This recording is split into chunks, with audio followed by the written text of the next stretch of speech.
To sketch molecules, you need to create a new 3D atomistic document.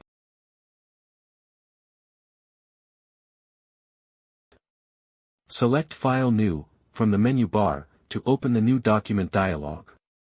Select 3D Atomistic, and click the OK button. Right-click on the 3D Atomistic.xsd item in the Project Explorer and select Rename from the shortcut menu. Type my_benzamide and press the Enter key.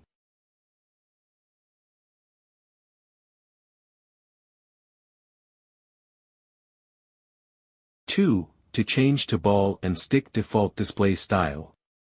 Select Modify, Default Atom Style from the menu bar.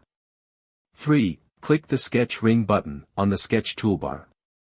Move the mouse cursor to the 3D viewer.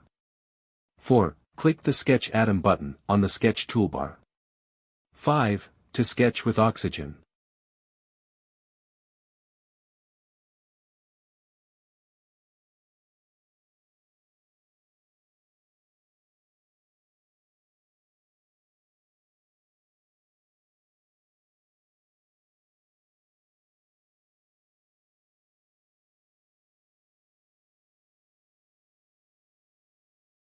To edit the bond type. In the 3D viewer, click the center of the CO bond to select it. When the bond is selected, it is highlighted in yellow. 7. To adjust hydrogen and clean. Now you can add hydrogens automatically to the structure, without having to sketch them individually. Click the Adjust Hydrogen button on the Sketch toolbar to add the appropriate number of hydrogen atoms to the structure. Tidy the geometry of the structure by clicking the Clean button on the Sketch toolbar.